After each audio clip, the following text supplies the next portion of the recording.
அண்ணா பல்கலைக்கழக மாணவி பாலியல் வன்கொடுமை வழக்கில் குற்றவாளி என்று அறிவிக்கப்பட்ட ஞானசேகரனுக்கு அதிகபட்ச தண்டனை வழங்கப்பட்டிருக்கிறது. மொத்தமாக 11 பிரிவுகளில் அவருடைய குற்றம் நிரூபிக்கப்பட்டதன் அடிப்படையில் ஒவ்வொரு பிரிவிற்கும் என்னென்ன தண்டனை என்ற அந்த விவரங்கள் தனித்தனியாக வெளியாக இருக்கின்றன. அதில் அதிகபட்சமாக 64 என்ற அந்த பிரிவின் கீழ் பாலியல் வன்கொடுமை என்ற அந்த பிரிவிற்குத்தான் அதிகபட்ச தண்டனையாக 30 வருடங்கள் தண்டனை குறைப்பு இல்லாத ஆயுள் தண்டனை விதிக்கப்பட்டிருக்கிறது. இது தொடர்பான கருத்துக்களை நம்மோடு பகிர்வதற்காக தமிழ்நாடு காங்கிரஸ் கமிட்டியினுடைய தலைவர் திரு செல்வ பெருந்தகை நம்மோடு இணைப்பில் இருக்கிறார். அவரோடு பேசலாம். சார் வணக்கம். அண்ணா பல்கலைக்கழக மாணவி பாலியல் வன்கொடுமை வழக்கில் அதிகபட்ச தண்டனை குற்றவாளிக்கு அறிவிக்கப்பட்டிருக்கிறது. இந்த தண்டனை அறிவிப்பு குறித்த உங்களுடைய பார்வை என்ன? தண்டனையை வரவேற்கிறோம். எந்தவித அரசியல் குறுக்கீடும் இல்லாமல் பெண்களுக்கு எதிராக யார் இப்படிப்பட்ட தகாத முறையில் ஈடுபட்டாலும் காவல்துறை வேடிக்கை பார்க்காது, தமிழ்நாடு அரசு வேடிக்கை பார்க்காது, நீதிமன்றத்தின் முன் நிறுத்தி அவர்களுக்கு தண்டனை பெற்றுத் தருவார்கள் என்பதற்கு இந்த 30 ஆண்டுகள் கடுங்காவல் தண்டனையை உறுதிப்படுத்தியிருக்கிறது. இனி வரும் காலங்களில் யாராவது பெண்களுக்கு எதிராக தவறாக நினைப்பார்கள் என்றால், தவறாக ஈடுபடுவார்கள் என்றால் இப்படிப்பட்ட தண்டனையை நாங்கள் பெற்று தருவோம் என்று தமிழ்நாடு அரசு மீண்டும் உறுதிப்படுத்தியிருக்கிறது. ஆகவே இந்த தண்டனையை கிராமந்தோறும் நகரந்தோறும் எல்லா இடத்திலும் இது எடுத்து செல்ல வேண்டும். எதற்காக இந்த தண்டனை வாங்கி தரப்பட்டது, எதற்காக காவல்துறை அவர்களை கைது செய்தது, எப்படிப்பட்ட செயலில் ஈடுபட்டார்கள் என்று இதை ஒவ்வொருவரும் புரிந்து கொண்டால் இனி வரும் காலங்களில் பெண்களுக்கு எதிரான குற்றங்களில் யாரும் ஈடுபட மாட்டார்கள்.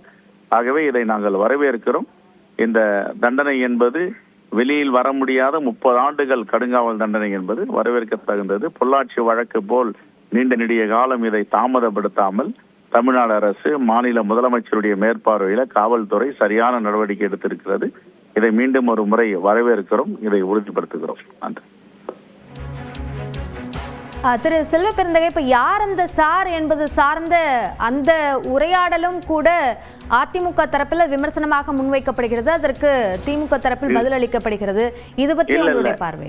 இது யார் அந்த சார் என்ன? தமிழ்நாட்டு மக்களை கிண்டல் செய்து பார்ப்பது, கேலி செய்து பார்ப்பது, அரசியல் செய்வது எல்லாம் எதிர்கட்சிகளுக்கு கைவந்த கலை. நான் கேட்கிறேன், ஒன்றிய அரசு யாருடைய கட்டுப்பாட்டில் இருக்கிறது? டெலிகாம் டிபார்ட்மெண்ட், எல்லா தொலைபேசிகளும் டெலிகாம் டிபார்ட்மெண்ட் டெராய் கண்ட்ரோல்ல இருக்கு. டெராய் யாருகிட்ட இருக்கு? ஒன்றிய அரசு கட்டுப்பாட்டுல இருக்கு. இவங்க எல்லோரும் கூட்டணி இருக்காங்க.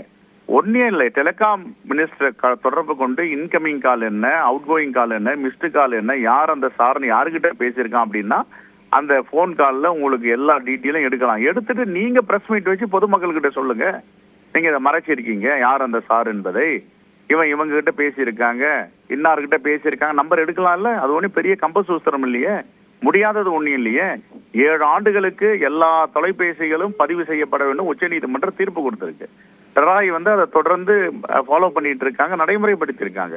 அப்படின்னா ஒன்றிய அரசு கட்டுப்பாட்டில் இருக்கின்ற மத்திய தொலைத்தொடர்பு துறையிலிருந்து இவங்க எடுத்திருக்கலாமே, எடுத்து சொல்லாமா மக்களுக்கு? மக்கள் அவ்வளவு முட்டா? இப்ப எனக்கு தெரியறது மக்களுக்கு தெரியாதா? மாணவர்களுக்கு தெரியாதா? எல்லோரும் யாருக்கும் தெரியாதா? டெலிபோன் டிபார்ட்மெண்ட் யாருடைய கட்டுப்பாட்டில் இருக்கு? மிஸ்டு கால் என்ன, அவன் யாருக்கிட்ட பேசினா, டயல்டு கால் யாருக்கிட்ட பேசியிருக்கிறான், ரிசீவ்டு கால் யாருக்கிட்ட இருந்து வரவேற்கப்பட்டிருக்கு அந்த காலை உடனே எடுத்து சொல்ல வேண்டியதான். இது மக்களை ஏமாற்றும் விதமாக எதிர்கட்சிகள் இது பிரச்சாரம் செய்கிறார்கள். அவர்களுக்கு தான் தெரியும் யார் அந்த சார் அப்படின்னு. காவல்துறைக்கு தெரிஞ்சிருந்தா சட்டத்தின் முன் நிறுத்தி இருப்பாங்க. நன்றிமா. நன்றி. இணைப்பில் கருத்துக்களை பகிர்ந்து கொண்டமைக்கு நன்றி திரு செல்வ பெருந்தகை.